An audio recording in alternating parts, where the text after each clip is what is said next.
सर्व अध्यात्म प्रेमी, भगवत भक्ती प्रेमी सुहृदजन हो.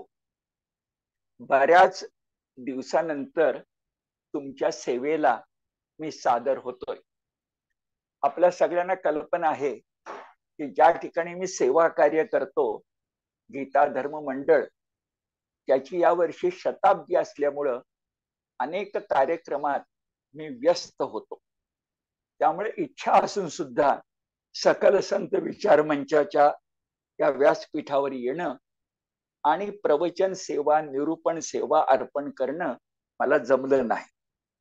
पण आता हे वर्ष संपता संपता आज गुरुवारी आणि पुढच्या येत्या गुरुवारी, पाठोपाठच्या 2 गुरुवारी एक विषय मी आपणासमोर मांडावा अशा प्रकारचा विचार सकल संत विचार मंचाच्या कार्यकारिणीमध्ये झाला. आणि त्या विचारामध्ये एक पैलू असा होता की आपण सगळेजण अनेकदा संत साहित्याचा अभ्यास करतो, ज्ञानदेवांच्या पासून समर्थांच्या पर्यंत आणि अगदी तुकडोजींच्या पर्यंत. पण खूपदा काय होतं, तर या संत कविते सारखीच भक्ती, अध्यात्म प्रियता ही ज्या दुसऱ्या काही कवींच्या मध्ये होती, ज्यांना आपण पंडित कवी म्हणतो, मग ज्याच्यामध्ये वामन पंडित येतात, मोरोपंत येतात, सामराज येतात, श्रीधर येतात, विठ्ठल येतात, असे जे पंडित कवी, निरंजन माधव येतात, असे जे पंडित कवी आहेत ते सुद्धा मनानं मोठे भक्त आहेत, अगदी नामदेवांसारखेच भक्त आहेत. पण त्यांची कविता ही अभंगासारख्या छंदातून, ओवीसारख्या छंदातून व्यक्त होत नाही, तर ती पंडिती वळणानं अक्षरगण वृत्त, मात्रा वृत्त, असं ज्याला आपण अभिजात संस्कृत काव्य म्हणतो, त्या वळणानं प्रकट होतो. पण भक्तिभाव तोच आहे, आविष्काराची पद्धत वेगळी आहे, पण आशय भक्तीचाच आहे.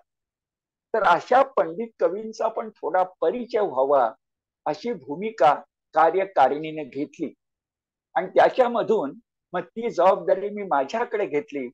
आणि आज आपणाला, आज आणि पुढच्या येत्या गुरुवारी 2 भागामध्ये, पूर्वार्ध उत्तरार्धामध्ये, मी मराठीतल्या एका मोठ्या पंडित कवीचा, म्हणजे मोरोपंतांचा, मयूरपंतांचा, ज्यांच्या त्यांच्या काव्यामध्ये अगदी 50-50% पंडिती वळण पण आहे आणि नामदेवांची भक्ती पण आहे.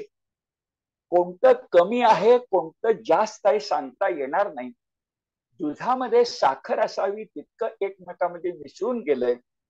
अशा प्रकारच्या काव्याचा परिचय घडवणार आहे आणि त्याला म्हणतात केकावली. मोरोपंतांची केकावली हे 2 ग्रंथ आहेत. एक आर्या केकावली आणि दुसरा श्लोक केकावली. त्याच्यामध्ये काव्य गुणांनी श्लोक केकावली हे अधिक सरस आहे आणि मग त्याचा परिचय मी अधिक करणार आहे.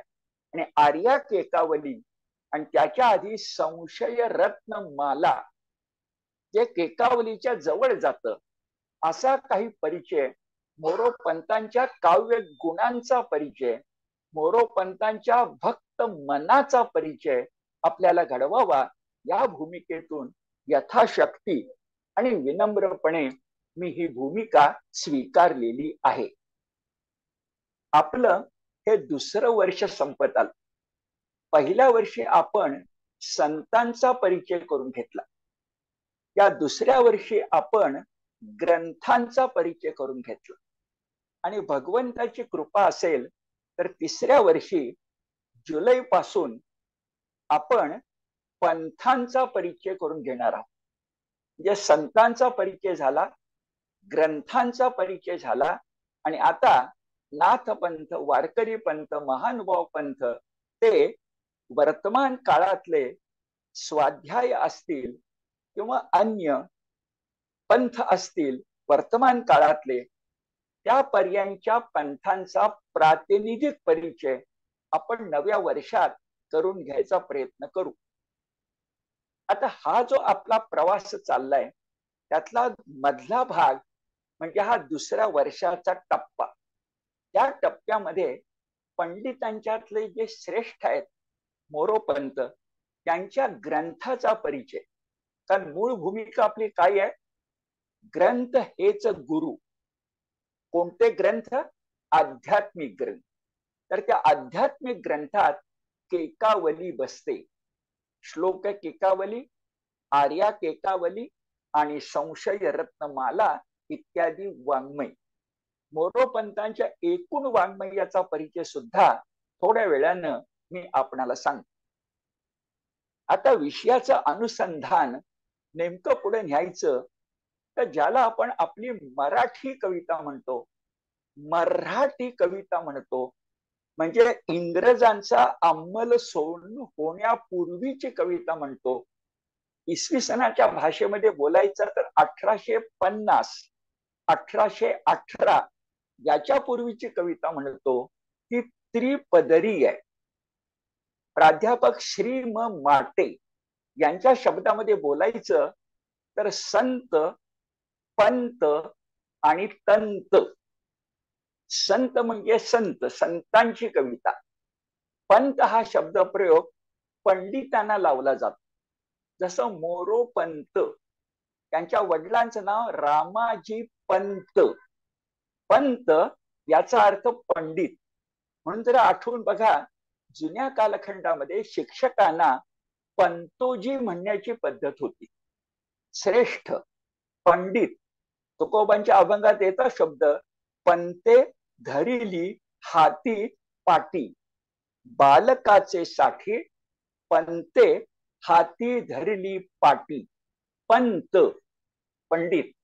तर मग संतांची कविता, पंडितांची कविता आणि तंत शब्दाचा अर्थ काय?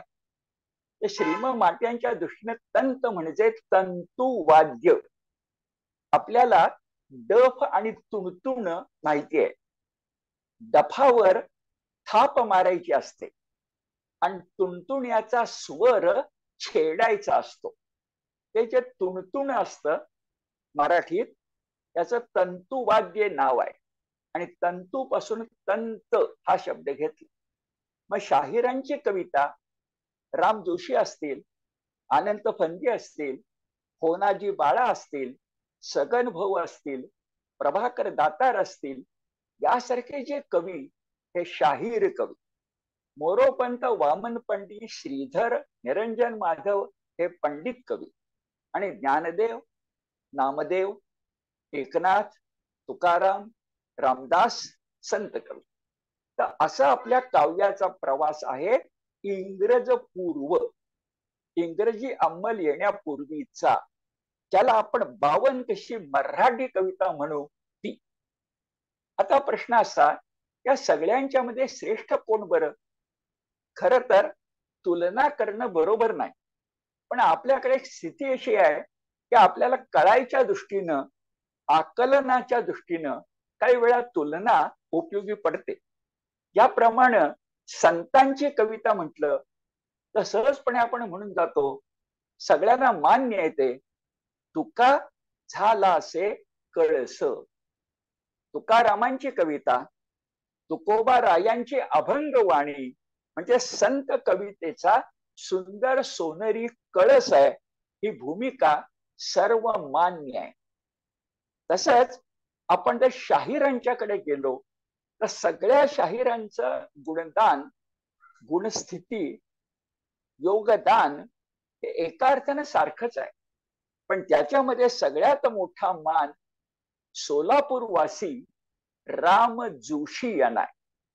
त्यामुळं तुका झाला से कळस, तसं रामराय, राम जोशी झाला से कळस असं आपण शाहिरी संत कवितेबद्दल म्हणू शकतो.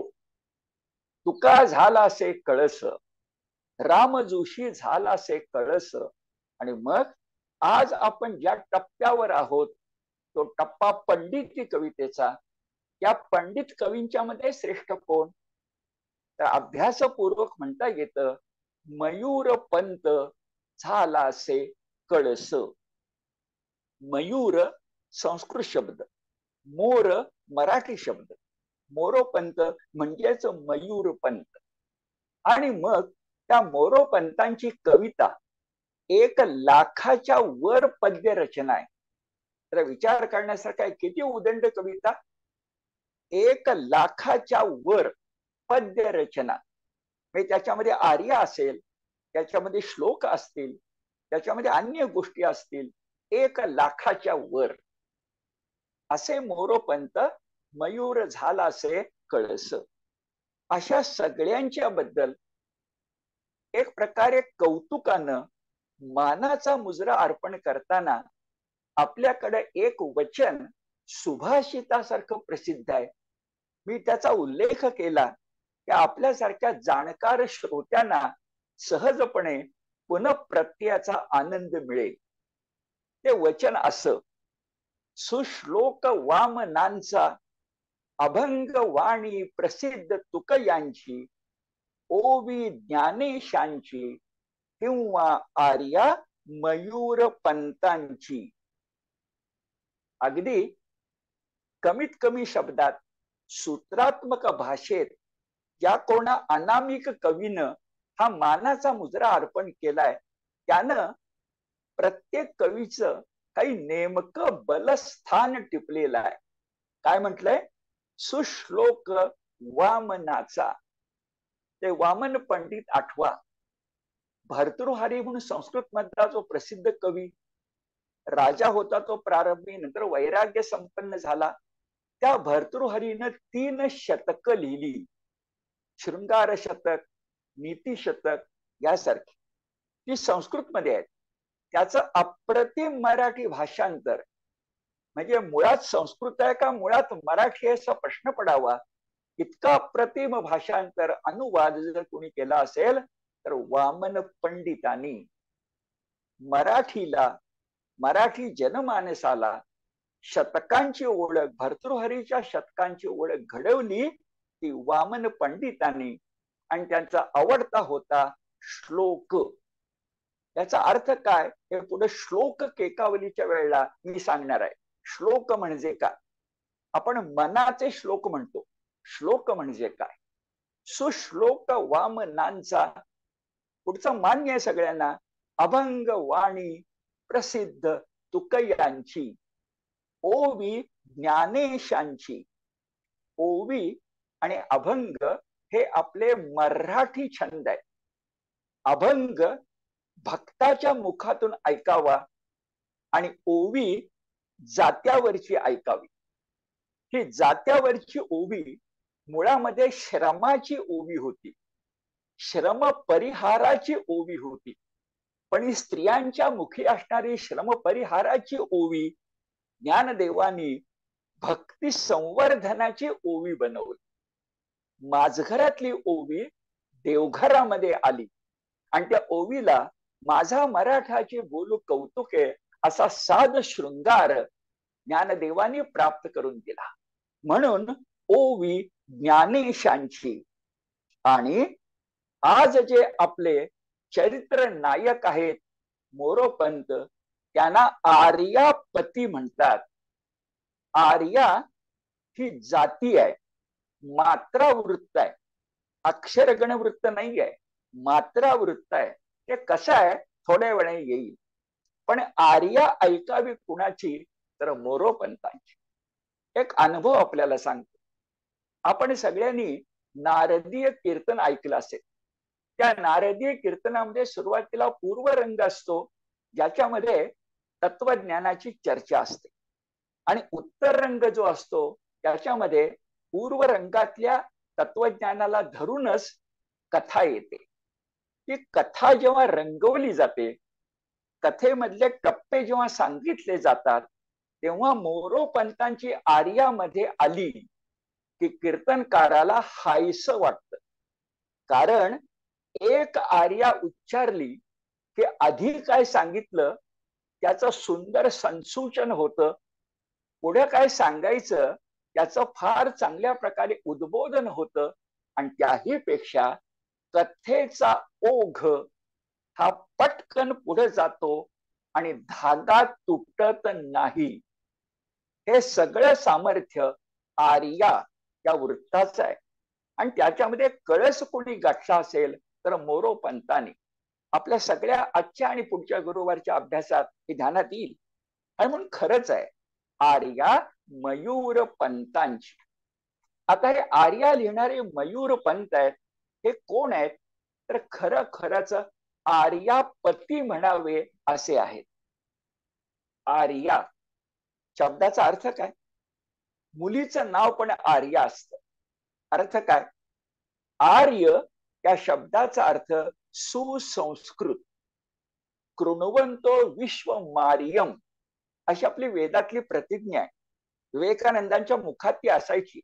कृणवंतो आम्हाला करायचं आहे, विश्वम साऱ्या विश्वाला, आर्य कृणवंतो विश्वमार्यम आर्य करायचंय म्हणजे सुसंस्कृत करायचंय.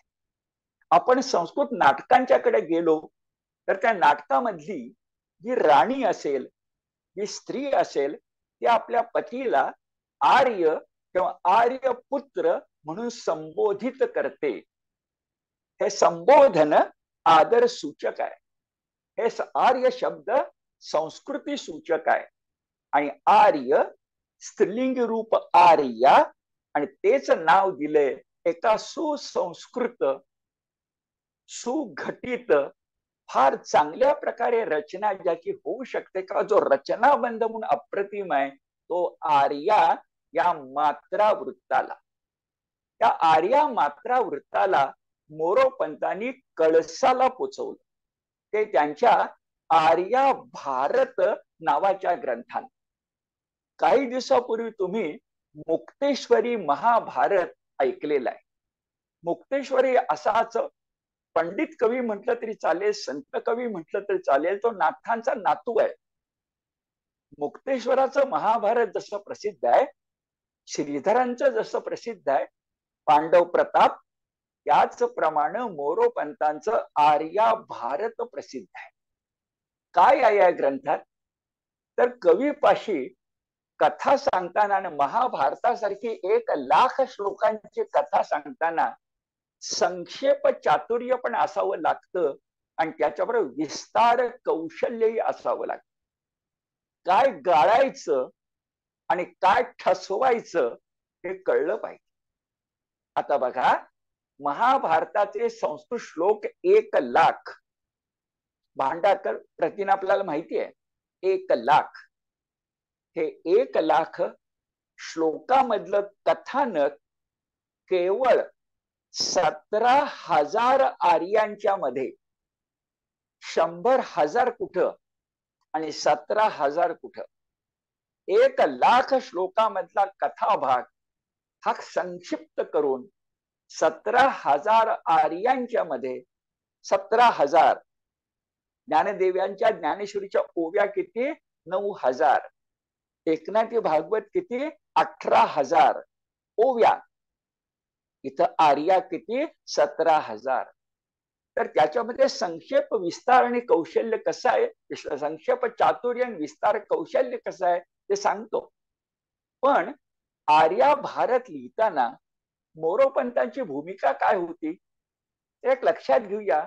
मोरोपंतांचे शब्द सांगायचे तर काही आपण तरावया गावे, हे भवसागर तरुण जाण्यासाठी काही आपण गावे ही भूमिका आहे. पण ही भूमिका संतांची पण असते. मग पंडितांची कशी असते तर त्या तरण्याबरोबर रमण्यातही गोडी असते. तरायचं आपण, इतरांनाही तारायचं. आणि त्याचबरोबर भक्ती कवितेला कवी कुलगुरू कालिदासापासून चाललेली जी संस्कृतची पंडिती परंपरा आहे, तिचा साज शृंगार चढवायचा, म्हणजे व्यक्तिमत्व खुलवायचं, सौंदर्य प्रसाधन करायचं, हे पंडितांच्या आवडीची गोष्ट आहे. म्हणून मोरोपंत काहीतरी तरावया गावे आणि काही रमावया गावे त्या भूमिकेतून नेमकं वाक्य बघा, बारामती करते होते, तर बारामतीमध्ये पुराण सांगत असताना त्या प्रसिद्ध शंकराच्या देवळात आपल्या समोर बसलेल्या श्रोत्यांना संस्कृत साहित्याचा रसिकानंद देता देता, काव्यानंद प्राप्त करून देता देता भक्तीची गुटिका द्यायची, ही त्यांची भूमिका आहे. म्हणजे महाभारताचा आस्वाद रसिक श्रोत्यांना घडवायचा. माझे शब्द बघा, महाभारताचा आस्वाद रसिक श्रोत्यांना घडवायचा, नुसत्या श्रोत्यांना नाही, रसिक श्रोत्यांना घडवायचा. याच्यातून आर्या भारतासारखा महाग्रंथ हा जन्मास येतो. आता मोरोपंतांनी काय गाळलं आणि काय वाढवलं, मोरोपंतांच्या आर्या भारताचं वैशिष्ट्य काय, याचा परामर्श घेताना जरा आपण थोडा तांत्रिक भाग पण समजून घेऊन पुढे जाऊया. त्यांना आपलं सकल संत विचार मंच आहे, विचार आहे, आणि त्यातून आर्या याच्याबद्दल थोडा तांत्रिक भाग 3-4 मिनिटात सांगतो आणि पुन्हा आर्या भारताकडे येतो. आर्या मात्रा वृत्त आहे. वृत्ताचे 3 प्रकार, अक्षर गण वृत्त, मात्रा वृत्त, आणि या दोघांच्याही पलीकडे असणार आणि पूर्वीच असणार ओवी अभंग आदी छंद. चौथा प्रकार मुक्त छंद. पैकी मात्रा वृत्त, अक्षर गणवृत्त नव्हे, त्या मात्रा वृत्ताला जाती म्हणतात. आणि त्याच्यामध्ये आर्या हा एक थोडा व्यापक वृत्ताचा, मात्रा वृत्ताचा प्रकार आहे. आर्या या वृत्ताचे 5 प्रकार होतात. एक आहे आर्या, दुसरा आहे गीती, तिसरा आहे उपगीती, चौथा आहे उद्गीती, आणि 5वा आहे आर्या गीती. तर फरक बघा, आर्या वेगळी, गीती वेगळी, आणि आर्या गीती वेगळी. आता याच्यामध्ये मोरोपंतांची आर्या कशी आहे, तर मोरोपंतांची आर्या गीती आहे. आर्या गीती नव्हे, गीती फक्त आहे. आणि त्याची एक खास रचना असते. म्हणजे त्याचे जे 4 चरण असतात त्यातल्या मात्रा मोजायच्या असतात. तर पहिल्या चरणामध्ये, म्हणजे आपण जे पंक्ती म्हणतो ना, त्याच्या निम्म्या भागामध्ये 12 मात्रा येतात, पुढच्या भागामध्ये 18 मात्रा येतात. पहिला मोठा चरण संपला, दुसऱ्या चरणामध्ये पुन्हा 12 आणि 18, 12, 18, 12, 18 मात्रा. मात्रा म्हणजे काय, मात्रा म्हणजे स्वर उच्चारायला, व्यंजन नव्हे, स्वर उच्चारायला आपल्याला जो वेळ लागतो, अवकाश लागतो, आपण श्वास खर्च करतो, तो मोजणं याला मात्रा म्हणतात. जेव्हा आपण लघु अक्षर उच्चारतो, फक्त म, तर ते लघु असतं. आणि आपण मा हे दीर्घ अक्षर उच्चारतो, तर ते गुरु असतं. ऱ्हस्व म्हणजे लघु आणि दीर्घ म्हणजे गुरु. ऱ्हस्वाची 1 मात्रा आणि गुरुची 2 मात्रा. हे गणित आहे. आणि या गणिताच्या मर्यादेत राहून पंडित कवी आर्या किंवा गीती याची रचना करताना आपल्याला दिसतात. आर्या कशी असते, आर्या भारतातलंच प्रसिद्ध उदाहरण सांगतो. रुक्मिणी हरणाची कथा ही आपल्याला सगळ्यांना माहिती आहे. आर्या भारत जरा बाजूला ठेवा. रुक्मिणी हरणाची कथा आपल्या सगळ्यांना माहिती आहे. त्या रुक्मिणी हरणाची कथा आर्या किंवा गीती याच्यामध्ये सांगताना मोरोपंतांची एक प्रसिद्ध आर्या येते. पुन्हा सांगतो, मी उच्चारायला लागलो की आपल्या जाणकार श्रोत्यांना पुन्हा प्रत्याचा आनंद मिळेल. जरा कथा आठवा. रुक्मिणीच्या मनात श्रीकृष्ण आहे, तिने त्याला प्रेमपत्र पाठवलेलं आहे. तिला थोरला भाऊ सांगतो, त्या रुक्मी सांगतो त्या शिशुपालाशी विवाह करायचा नाही. म्हणून तिने कृष्णाला पत्र पाठवून विवाहाच्या आदल्या दिवशी अंबाबाईच्या देवळामध्ये दर्शनाला गेल्यानंतर तू माझं हरण कर अशा प्रकारचा निरोप पाठवलेला आहे. सगळं व्यवस्थित घडतं. श्रीकृष्ण येतो आणि आपण रुक्मिणी स्वयंवर शब्द नंतर वापरायचा. श्रीकृष्ण रुक्मिणी हरण करतो.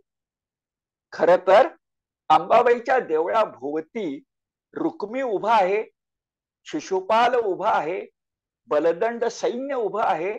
त्याच्यात घुसून एकटा श्रीकृष्ण रुक्मिणी हरण करतो.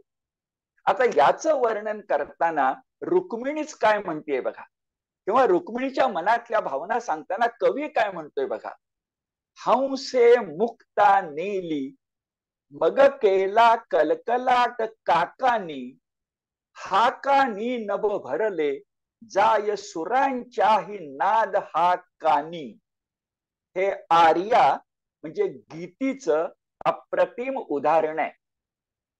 जरा पंडिती वळण आहे. नारिकेल म्हणजे नारळासारखी रचना वाटेल, पण एकदा नारळ फोडलात की आज सुमधुर पाणी आहे आणि पौष्टिक खोबरं आहे. हंसे मुक्ता नेली. अहो, राजहंस आला आणि मोती म्हणजे मुक्ता घेऊन गेला. मोत्यावर अधिकार कोणाचा? हंसाचा. रुक्मिणी कोणाची? श्रीकृष्णाची. मग केला कलकलाट काकानी. हंसानं आपला वाटा नेल्यानंतर हंसाशी स्पर्धा करणाऱ्या कावळ्यांनी काक किती कलकलाट केला. त्याने विचारतो कोण? हंसे मुक्ता नेली मग केला कलकलाट. शब्द बघा, कलकलाट काकानी. किती केला? हाकानी नभ भरले. त्यांच्या त्या कलकलाटानं आकाश भरून गेलं. हाकानी नभ भरले जाय सुरांच्याही नाद हा कानी. देवांच्या कानापर्यंत गेला. मग शिशुपाल रुक्मीच्या कानापर्यंत गेला नसेल का? नक्की गेला असेल, पण उपयोग काय? राजहंसानं स्वतःचा हक्क असणारा मोती नेल्यानंतर कावळ्यांच्या कलकलाटाला विचारतो कोण? ही आर्या. आणि अशा सुंदर आर्या ज्यांनी लिहिल्या ते आहेत आर्यापती मोरोपंत. आता येऊया आर्या भारताकडे. महाभारताची कथा सांगायची आहे. मग ते कथा सांगताना काय सांगायचं आणि काय गाळायचं याचा विवेक मोरोपंतांचा बघा. आपल्या सगळ्यांना दुर्योधनाची बहीण माहिती आहे. तिचं नाव दुष्यला. दुष्यला त्या बहिणीच्या लग्नाची हकीकत आहे महाभारतामध्ये भरपूर. मोरोपंतांनी ती पूर्णपणे गाळलेली आपल्याला दिसते. किंवा एक राजा होता ज्याचा पाय कलंकित होता. त्याचं नाव कल्माशपाद. त्याच्या कथेची पांडवांच्या कथेमध्ये काय गरज? किंवा त्रिपुरासूर, शंकराचा पराक्रम, ही कथा महाभारतात येते. पण हा जय नावाचा इतिहास आहे, त्याच्यामध्ये त्रिपुरासुराच्या कथेला काय गरज? हे गाळून टाकले.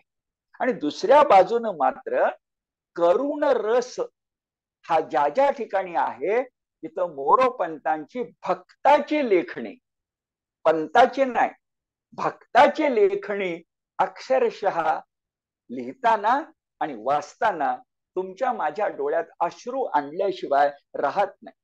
उदाहरणार्थ, अभिमन्यू मारला गेला आणि अभिमन्यूच्या पत्नीनं जेव्हा उत्तरा विलाप केला तो मोरोपंतांच्या लेखणीतूनच ऐकावा. किंवा आश्चर्य वाटेल, पण मोरोपंतांचा लाडका मानसपुत्र कर्ण आहे. मोरोपंतांचा लाडका मानसपुत्र कर्ण आहे.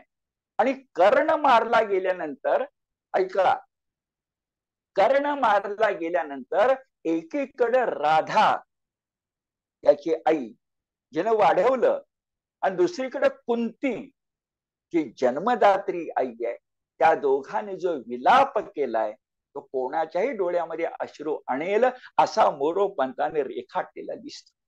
किंवा असं म्हणूया रसपूर्ण प्रसंग निर्मिती, रसपूर्ण प्रसंग निर्मिती हाच मुळी पंत प्रतिभेचा वैशिष्ट्यपूर्ण आविष्कार आहे.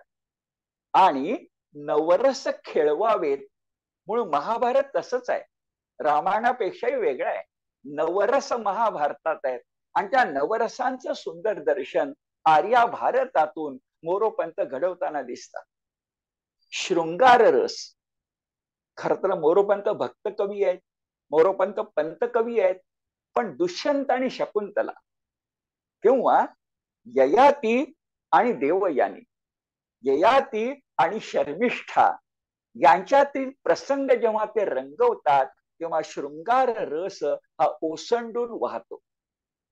भीमानं कीचक वध आणि दुःशासन वध केला तो प्रसंग, काही पर्वातली युद्ध वर्णन, मग विराट पर्व, भीष्म पर्व, द्रोण पर्व, कर्ण पर्व, या पर्वातली युद्ध वर्णन, त्याच्यात खेळवलेला वीर रस, आता सांगितलेला करुण रस, द्रौपदी वस्त्र हरण प्रसंगी तिने त्या सावळ्या माधवाला, आपल्या सख्याला टाहो फोडून जी हाक मारली, धावा केला, त्यातला करुण रस, आता मी सांगितलेला उत्तरा विलाप, राधा विलाप, कुंती विलाप, याच्यामध्ये जन्मणारा करुण रस.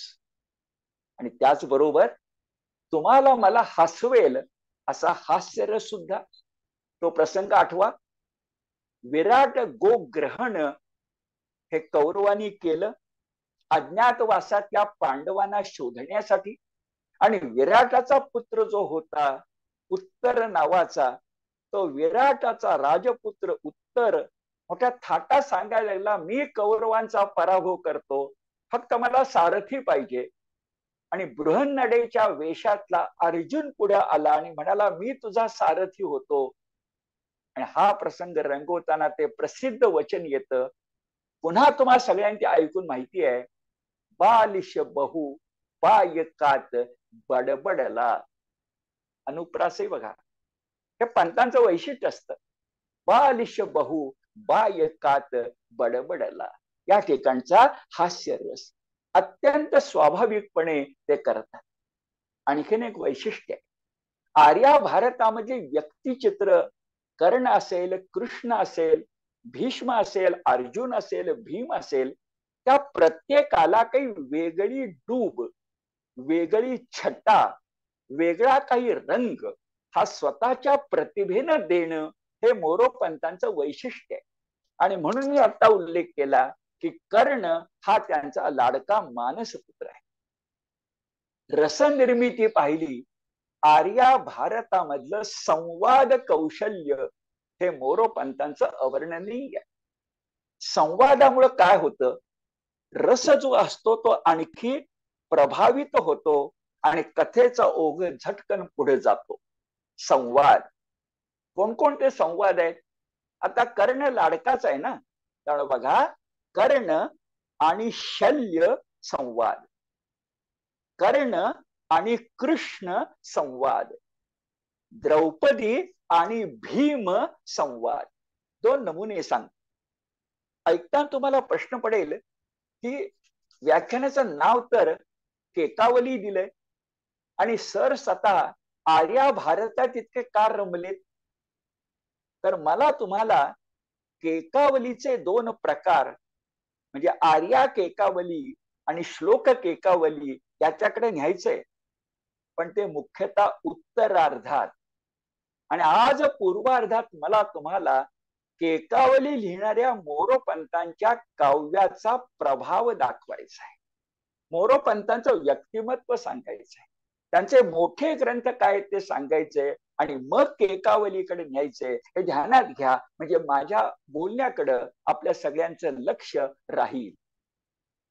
आर्या भारत, एकनाथी भागवत नाथांचा कीर्तिस्तंभ, ज्ञानदेवी ज्ञानदेवांचा कीर्तिस्तंभ, तसं आर्या भारत मोरोपंतांचा कीर्तिस्तंभ.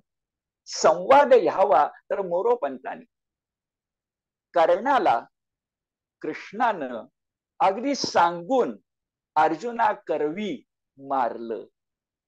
रथचक्र उद्धरण होत होत तेव्हा मारलं. कर्णानं प्रश्न विचारला कृष्णाला, अरे तू असताना अधर्म कसा, तू असताना अधर्म कसा. ती गंमत आहे. अधर्माची धर्माची भाषा राक्षसच करतात. कर्ण विचारतोय तू असताना अधर्म कसा, आणि मग कृष्ण नीती जाणणारा कृष्ण म्हणाला, कृष्ण म्हणे राधे या भला बरा स्मरसी आज धर्माते, नीच संकटी बुडता निंदिती देवासी न स्वकर्माते. जेव्हा सभेशी नेली पांचाली, मानली न मनी शर्म, तेव्हा गेला होता कोठे राधा सुता तुझा धर्म. शब्द असा आहे की चिरेबंदी वाडा. कृष्ण म्हणे राधे या, इथे राधाच, आणि चौथ्या चरणातही राधाच, कुंती नाही. कृष्ण म्हणे राधे या भला बरा स्मरसी आज धर्माते. बरोबर आहे. जो हीन असतो ना, तो संकटात बुडला की स्वतःच्या कर्माचा विचार करत नाही, धर्माचा विचार करत. जेव्हा सभेशी नेली पांचाली, न मनी मानिला शर्म. गंमत आहे, शर्म या संस्कृत शब्दापासूनच शर्म शब्द आला. शर्म. तेव्हा कोठे गेला होता राधा सुता तुझा धर्म. ही श्रीकृष्णाची गीता आहे. किंवा द्रौपदी भीमाला जाग करते, त्याच्या वीरत्वाला आव्हान करते, त्याच्या पुरुषार्थाला साथ घालतीये. का? कीचकाला मारायचे. तू बल्लव झालायस, तू आचारी झालायस, पण पतिव्रतेकडं नीच दृष्टीनं कीचक बघतोय आणि तू माझा पती गप्प बसतोस. संवाद बघा. द्रौपदी भीमाला म्हणते, मी स्त्री नव्हे प्रतिष्ठा तुमची, जरी ईस सोडिता पाणी, धर्मेचार्थेच असे वदला का, प्रथम जोडिता पाणी. पहिल्या पाणी शब्दाचा अर्थ पाणी, नदीतलं पाणी, दीर्घ आहे नी, आणि दुसरा पाणी शब्द नीरस्व आहे, त्याचा अर्थ आहे हात, पाणी ग्रहण. सप्तपदीच्या वेळेला धर्मेच अर्थेच कामेच म्हणून माझा पाणी म्हणजे हात धरलात, पाणी ग्रहण केलं ते यासाठीच. माझी अब्रू चालली आहे, तुम्ही गप्पच. मी स्त्री नव्हे, काय रोखक बोलणं आहे बघा. मी स्त्री नव्हे प्रतिष्ठा तुमची, जरी ईस सोडिता पाणी, त्याच्यावर पाणी फेरता, पाणी टाकता, धर्मेचार्थेच असे वदला का, प्रथम जोडिता पाणी. आर्या भारतातलं संवाद कौशल्य मी तुम्हाला सांगितलं. आता आर्या भारत हा मेरुमणी आहे. लाख श्लोकाचं महाभारत 17,000 आर्यात आहे. पण पुढे नीट ऐका, मोरोपंतांची कविता ही सागरासारखी बहुरत्न आहे, वसुंधरेसारखी विशाल आहे. काहींचा उल्लेख करतो. मोरोपंतांचं आर्या भारत जितकं मोठं आहे, तितकाच त्यांचा कृष्ण विजय नावाचा ग्रंथ मोठा आहे. त्या कृष्ण विजय ग्रंथाचे 2 भाग आहेत, पूर्वार्ध आणि उत्तरार्ध. मोरोपंतांनी व्यासांचं संस्कृत जे भागवत आहे 12 स्कंधांचं आहे, हजारो श्लोकांचं आहे, ते केवळ 2000 आर्यांच्या मध्ये 2000 पद्यांच्या मध्ये आणले. त्याला म्हणतात मंत्र भागवत. आणि प्रत्येक पद्याच्या म्हणजे 2 चरणांचा प्रारंभ करताना चरणाच्या प्रारंभी नमो भगवते वासुदेवाय हीच अक्षर येतात, म्हणून त्याला म्हणतात मंत्र भागवत. मोरोपंतांनी ते राम भक्त आहेत, त्यांच्या वडिलांचं नावही रामजी आहे. 108 रामायण रचली. त्यांना मंत्र रामायण म्हणतात. की त्यांची व्रत आहेत, त्या स्वतः काही बंधनं घालून घेतात. आणि प्रसिद्ध वाक्य येतं की मोरोपंतांची 108 रामायणे म्हणजे गजराजानं आपल्या शुंडा दंडावर फुलाची माळ खेळवावी, ताकद हत्तीची, शुंडा दंड सिंहाला दूर फेकणारा, आणि खेळवायचं काय, फुलाची माळ. पंडित कवींचं काव्य असं असतं. तशा प्रकारची 108 रामायण आहे. आणि पुढे म्हणजे पुढच्या गुरुवारी बोलताना मी उल्लेख करतो की मोरोपंतांनी ते पुराण सांगायचे बारामतीला श्रीमंत बाबूजी नाईक या सावकारांच्याकडं. पण घरामध्ये लेकी सुना असायच्या. झोपाळ्यावर बसल्यानंतर त्यांना ओव्या घ्यायची इच्छा व्हायची. आणि त्या लेकी सुनांच्यासाठी मोरोपंतांनी सीता गीत, सावित्री गीत, रुक्मिणी गीत हे ओवी छंदामध्ये लिहिलंय. आर्यापती मोरोपंत ओवी छंदात लिहितो. म्हणजे नाथ भागवत लिहिणारे एकनाथ, वासुदेव, वाघ्या, मुरळी अशी भारुड लिहितात. याच्याशीच तुलना. पण हे नंतर येईल. थोडक्यात आर्या भारत, कृष्ण विजय, मंत्र भागवत, 108 रामायण, आता सांगितलेली स्त्री गीत, आणि आता मूळ विषय संशय रत्नमाला, आर्या केकावली आणि श्लोक केकावली.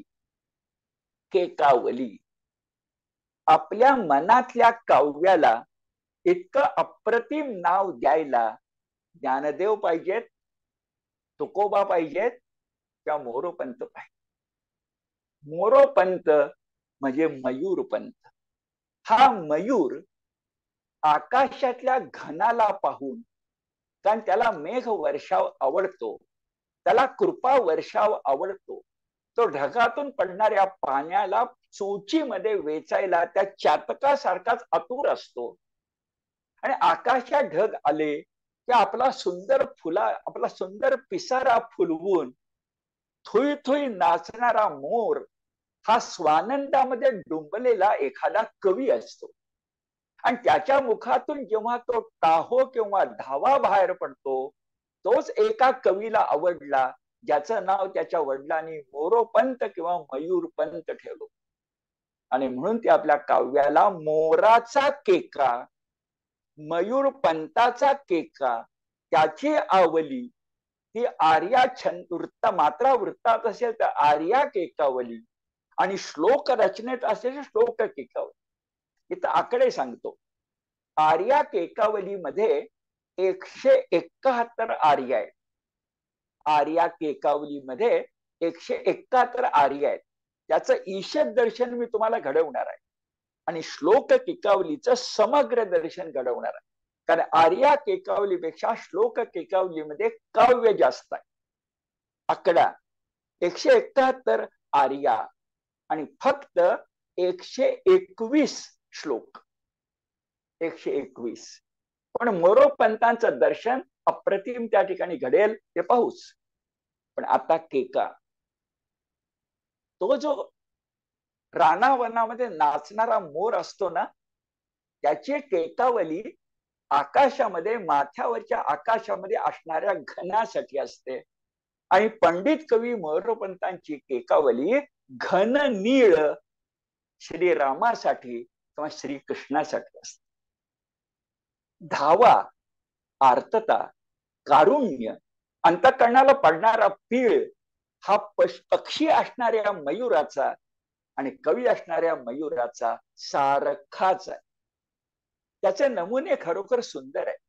आणि त्याच्याकडे आपण जर जायला लागलो, आर्या केकावलीकडे आपण जायला लागलो, तर आपल्या लक्षामध्ये येतं की मोरोपंत त्या आर्या केकावलीमध्ये त्यांना अत्यंत प्रिय असणारा जो श्रीराम आहे, त्या श्रीरामाला उद्देशून केका सादर करतायत.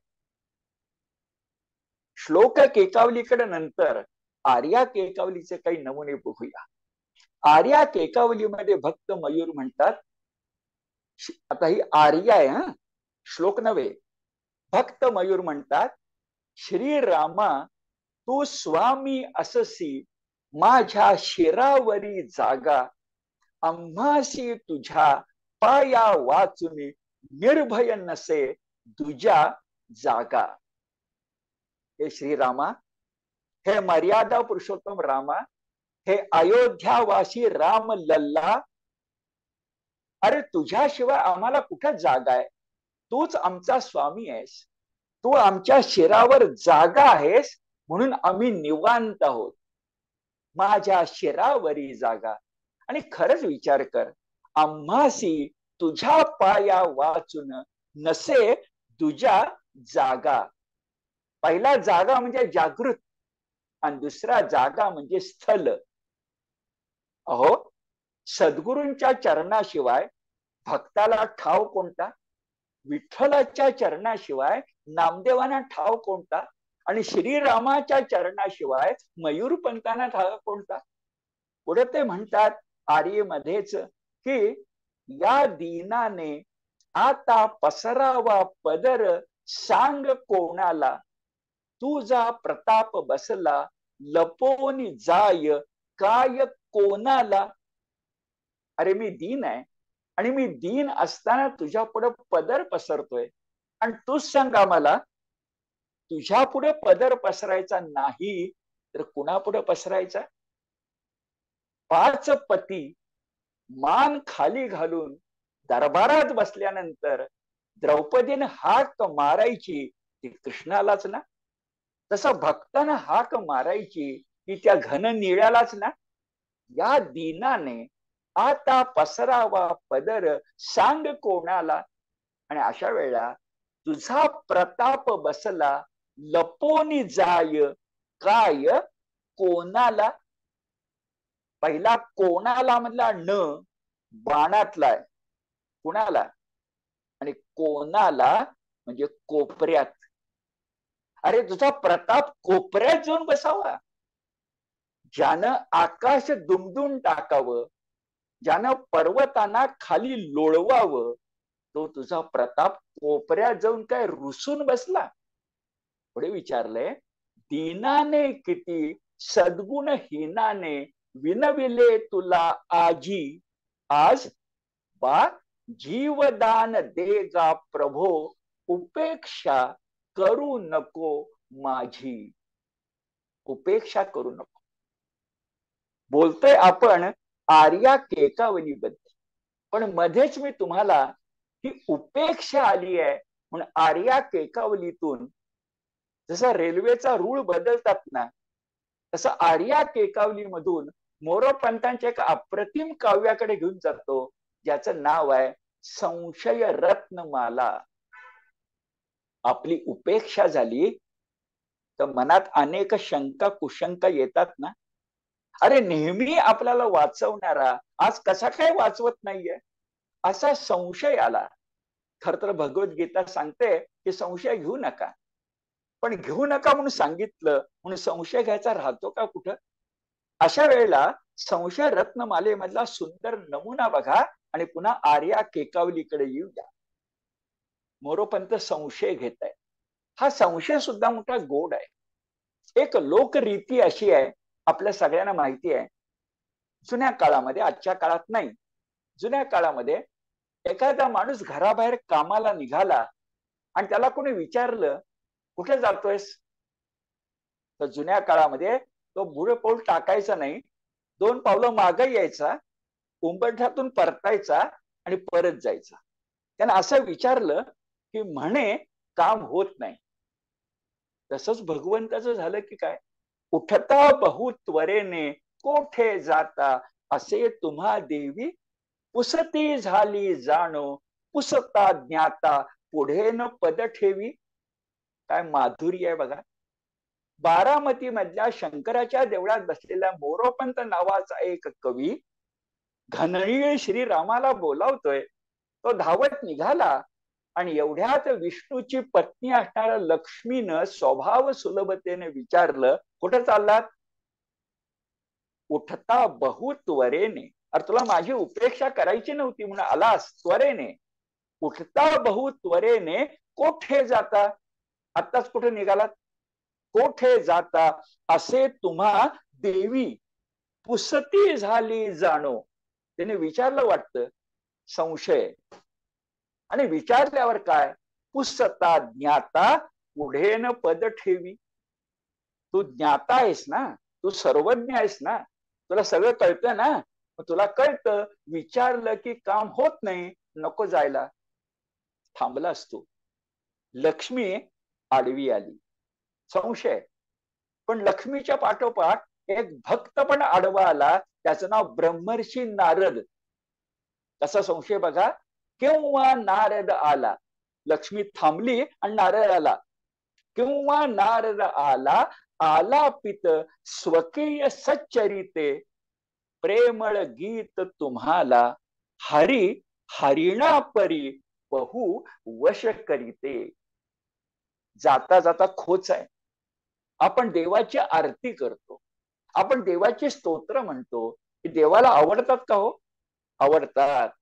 म्हणतो वारकरी मानतात की वारकऱ्यांना भेटायला गाभाऱ्यातला देव कळसावर येऊन बसतो. ही गाणी किती आवडतात, तर हरीला हरणासारखी आवडतात. संकेत असा आहे की तो पारधी जाळ लावतो, तो पारधी हरणाला पकडतो, पण त्याच्या आधी तो गाणं गातो आणि गाण्यानं हरिण वश होतो. म्हणून म्हटलंय, केव्हा नारद आला, पुन्हा खोच बघा, केव्हा नारद आला, आलापित स्वकीय सच्चरिते. तुम्ही जो काही भक्तांचा उद्धार केलात ना, प्रल्हाद ध्रुवापासून पुंडलिकापर्यंत, ते सगळं तुमचे पराक्रम सांगत गात नारद आला. आणि आपला पराक्रम कुणाला ऐकायला आवडत नाही, तुम्ही अपवाद नाहीत. आणि मग प्रेमळ गीत तुम्हाला, प्रेमळ म्हणजे भक्तियुक्त, प्रेमळ गीत तुम्हाला हरी हरिणा परी बहु वश करीते. आणखीन एक संशय बघा. संशय कसा असतो, तर आपला मुलगा, आपला पती महान पराक्रमी असला तरी मन शंकी ते वैरी न शंकी. म्हणून मोरोपंत म्हणताय संशय रत्नमालेत, देवा तू निघालास, माझ्यासाठी धावत निघालास, सुदर्शन चक्र विसरलास, गरुडही घेतला नाहीस वाहन म्हणून, आणि एकटा निघालास. आणि तू एकटा निघालेला बघून राक्षस तर आडवे आले नाहीत ना, किंवा तुझं एकाकी पाहुनी खळ दैत्य आडवे आले. चला बरं झालं एकटा सापडला, खळ दैत्य आडवे आले. आणि लगेच संशय निरसन झालं की अहो, वाळू जी असते त्यांनी किती बांध घातले तरी पाण्याला अडवता येतं का? तसं दैत्यानी गर्जना केली तरी हरीला अडवता येईल? फुटता सागर सिकता सेतूचे, काय त्या पुढे चाले. अहो, समुद्र फुटल्यावर वाळूचा बांध, दैत्यांचा प्रतिबंध त्याला अडवू शकतो का? आणि शेवटचा संशय बघा, देवा मी समोर तोंड करून तुला हाक मारतोय आणि समोरून न येता मागून येऊन माझ्या माग तर तू उभा नाहीस. आणि आईनं जसं मुलाशी लपंडाव खेळावा तसं तू माझी लपंडाव तर खेळत नाहीस. काय भावोत कटत आहे बघा, तेवढ्या काळजाला हात घालणार बघा. शब्द असा की मागे गुप्त उभा अससी, देवा लपता छान येतं, की मागे गुप्त उभा अससी, प्रेमे उभारुनी बाहे.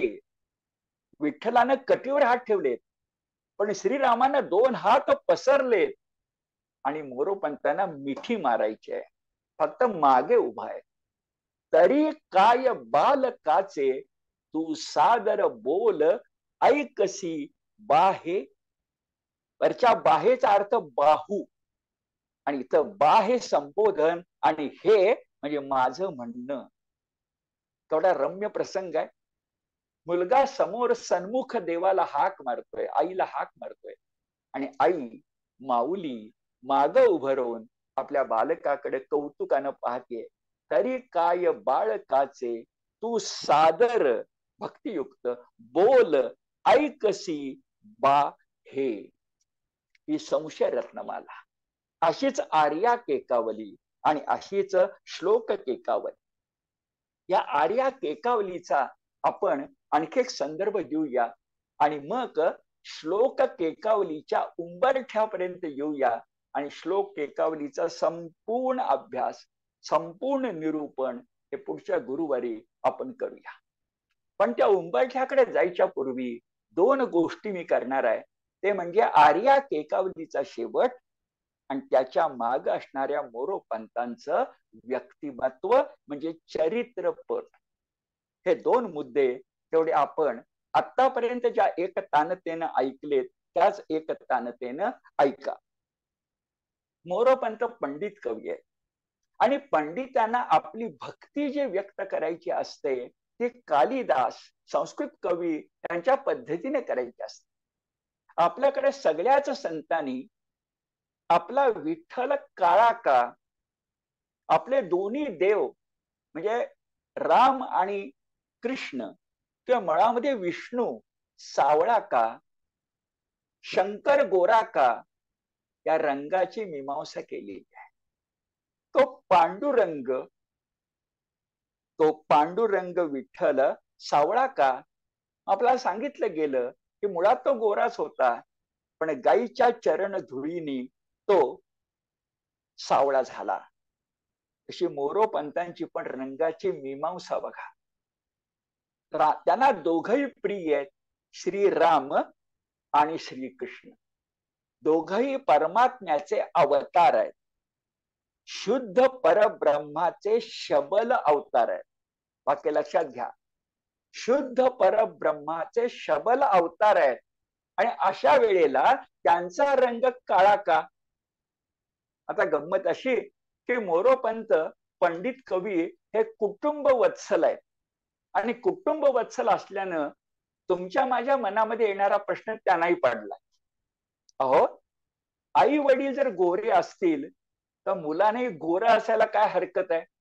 आणि म्हणून ते म्हणतात, गोरानंद यशोदा गोरी, वसुदेव दशरथही गोरा. छान आहे ना? गोरानंद यशोदा गोरी, वसुदेव दशरथही गोरा, तत्सुत काळा का तू. पण एवढ्या गोऱ्या आई वडिलांचा तू मात्र काळा कसा रे? तत्सुत काळा का तू. आणि उत्तर दिलंय, तू गोऱ्या रंगाचा म्हणून सगळ्यांना माहिती असलास तर भक्तांना फसवण्यासाठी तू सावळा रंग धारण केलायस. कारण मुळात तू गोकुळचा चोरच आहेस. शब्द बघा, तत्सुत काळा का तू, भोळे जन ठकविसी हृदय चोरा. या जनाबाईंनी हृदयाच्या कपाटात म्हणजे तुरुंगात पांडुरंगाला कोंडलं. तसं भक्तांना ठकविण्यासाठी नाथांचे शब्द असं आठवा, असा कसा देवाचा देव बाई ठकडा, देव एका पायाने लंगडा. थोडक्यात कृष्णाला भक्तांची गंमत करायला आवडते म्हणून त्याने रंग पालटला का? किंवा पुढची कल्पना केली आहे, तूही गोराच होतास रे, पण तुला भक्त इतके आवडतात की तू अशा एका ठिकाणी जाऊन बसलास, तिथला रंग तुला मिळाला. तो कोण आहे? नीलकंठ कंठमणी. तो शिवशंकर प्रथम कर्पूर गौर आहे, पण जगावरचं संकट दूर करण्यासाठी त्यानं अमृत मंथनातलं विषप्राशन केलं आणि त्याचा कंठ बदलला, तो नीलकंठ झाला. आणि त्याच्या ठिकाणी गोऱ्या रंगाचा विष्णू जाऊन बसला, त्या कंठातला कंठमणी झाला आणि आपोआपच भक्ताचा रंग म्हणजे वर भक्ताला ठकविण्यासाठी आणि आता भक्ताला स्वीकारण्यासाठी. शब्द बघा, काळा का तू कळले मजला, तू नीलकंठ कंठमणी. आणि असा मोरोपंत बारामतीला होते. मोरोपंतांना पांडुरंग विठ्ठल आठवत होता आणि म्हणून ते चटकन म्हणतात, भोळ्या शिवे दिला तुझ पुंडरिकाते, रिझोनी साधुपणी. त्याला गंमत बघा, आमचा शंकर भोळा आहे खर तर पुंडलिकानं मागितल्यानंतर त्यांनी मुळामध्ये जो गोरा विष्णू होता तो द्यायला पाहिजे होता, पण फसून त्यांनी भोळा असल्यामुळं नीलकंठानं आपला कंठमणी पुंडलिकाच्या साधू भावाला म्हणजे भक्तिभावाचा मोह पडून देऊन टाकला, म्हणून सावळा विठ्ठल जन्मास आला. काळ्या रंगाची मीमांसा करताना मोरोपंत इतरांच्या पेक्षा किती वेगळं सांगतात हे आपल्या लक्षामध्ये येईल. आणि शेवटचा टप्पा म्हणजे उंबरठा. असं सगळं ज्यांच्याबद्दल मी बोललो त्या मोरोपंतांचं व्यक्तिमत्व कसं आहे. मोरोपंतांचा जीवनपट हा केवळ 64 वर्षांचा आहे. त्या कालखंडामध्ये आयुर्मान कमीच होतं, पण या 64 किंवा 63 वर्षाच्या आयुष्यामध्ये 41 वर्ष या व्यक्तीनं कविता रचली आहे. वयाच्या 23व्या वर्षी 22व्या वर्षी पन्हाळ्याहून बारामतीला पुराणिकहून गेल्यानंतर दुपारच्या वेळामध्ये बाबूजी नायकांच्या वाड्यात आणि बारामतीकरांना पुराण ऐकवल्यानंतर उरलेला वेळ या भक्त कवीनं पंडित कवी होऊन आता मी सांगितल्याप्रमाणे 1 लाखाच्या वर पद्य रचना मराठीला देऊन तुमची माझी माय मराठी श्रीमंत केली. त्यांचा जन्म 1729 जन्मग्राम आणि बालपण पन्हाळा या किल्ल्यावर गेलं. पन्हाळगडावरचे 2 विद्वान त्यांचं कुलनाम पाध्ये, हे दोघं भाऊ होते. एकाचं नाव केशव शास्त्री आणि एकाचं नाव गणेश शास्त्री. मोरोपंतांनी आपल्या काव्यात 6 लोकांना वंदन केलंय. त्यात वडील रामाजी पंत आहेत, कृष्ण आहे, श्रीराम आहे आणि हे 2 आपले विद्या गुरु आहेत, गणेश शास्त्री आणि केशव शास्त्री. 22-23 वर्षापर्यंत अध्ययन पूर्ण झालं आणि पन्हाळा सोडून पुण्याजवळच्या बारामती या ठिकाणी सावकार असणाऱ्या श्रीमंत बाबूजी नाईक यांच्या वाड्यामध्ये पुराणिक म्हणून मोरोपंत आले. दुपारच्या वेळेला पुराण सांगायचं ही त्यांची भूमिका. पुराणासाठी तयारी पण करावी लागते. मोरोपंतांनी संस्कृत काव्य पचवलंय आणि ल.रा. पांगारकरांच्या भाषेमध्ये बोलायचं तर ज्ञानेश्वरांच्या पासून राम जोशी पर्यंत सगळी मराठी कविता वाचली. संस्कृत पचवलंय, मराठी कविता वाचली आहे. मोरोपंत म्हणजे ज्ञान सागर. त्यांना शब्द असे सुचत की म्हणतात 10 शब्द एका वेळा त्यांच्या समोर येत असत आणि ते त्यातला एक शब्द निवडत असत. तुम्हाला गंमत वाटेल म्हणून सांगतो, मोरोपंतांना लेखन करताना उजव्या हाताने लिहिताना डावा हात असं धरायची एक आवड होती आणि तो हात त्यांचा असा हलायचा, एक लकब म्हणा. मोरोपंत लिहितायत रामचरित्र कृष्णचरित्र लिहितायत, रंगून गेलेत आणि तो डावा हात हालतोय. त्याच्यात एक प्रसिद्ध अशा प्रकारची दंतकथा म्हणा रूढ आहे की शब्द म्हणे मोरोपंतांच्या डाव्या हाताला येऊन उभे राहायचे आणि म्हणायचे, अहो मला घ्या, मला घ्या, मला घ्या, तुमच्या काव्यात मला जागा द्या, माझ्या शब्दांनी म्हणजे माझ्या रूपानं भगवंताच्या आरती करा. आणि मोरोपंत न कळत त्यांना सांगायचे, तू जा आणि तू ये. असा हात, काही जायचे काही यायचे न कळत आणि मोरोपंताच्या लेखणीतून उतरायचे. हे एवढ्यासाठी सांगितलं की मोरोपंत शब्द प्रभू आहे. हा, ते शब्द नारळाच्या जातीचे, ते नारिकेल आहेत, पण एकदा रसिक त्याच्यामध्ये उतरला. म्हणजे मी तुम्हाला सांगू, थोड्या पाण्यामध्ये पोहण्यात काय गंमत आहे हो. डोहाकडे जाण्याची स्थिती मनामध्ये ठेवून डोहात जायचं नाही, पण डोहाकडे जायची स्थिती मनात ठेवून पट्टीचा पोहणारा पोहत असतो, हे ध्यानात घ्या. हे सामर्थ्य आहे मोरोपंत. बर, 41 वर्ष, 4 दशक त्यांनी उदंड कविता लिहिली, लाखाच्या वर कविता लिहिली आणि शेवटी सांगतो एकाच मोरोपंतांच्या मध्ये 5 कवी आहेत. एकाच मोरोपंतांच्या मध्ये 5 कवी आहेत.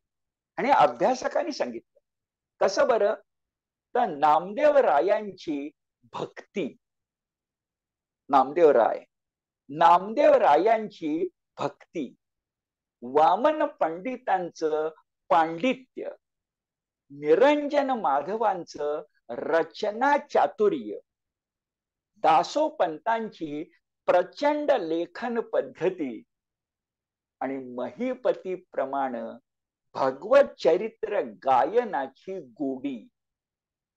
खरंच पुन्हा ऐका, नामदेव रायांची भक्ती, वामन पंडितांचं पांडित्य, निरंजन माधवांचं रचना चातुर्य, एकनाथांचे समकालीन दत्तभक्त दासोपंतांचं प्रचंड लेखन सामर्थ्य आणि महीपती, त्यानं संत चरित्र लिहिली म्हणून तुम्हाला मला संत कळले, त्या महीपतीची भगवत चरित्र गायनाची गोडी, असं पंच सामर्थ्य, पंचायतन एका व्यक्तिमत्वामध्ये एकवटलं होतं. त्याचं नाव मयूरपंत रामाजी पंत पराडकर बारामतीकर. त्या मोरोपंतांना आज आपण मानाचा मुजरा अर्पण केला. पण श्लोक केकावली मधून पुढल्या गुरुवारी अधिक मानाचा मुजरा अर्पण करू, म्हणजे सफल संपूर्ण मोरोपंतांचं दर्शन तुम्हाला मला घडू शकेल. धन्यवाद.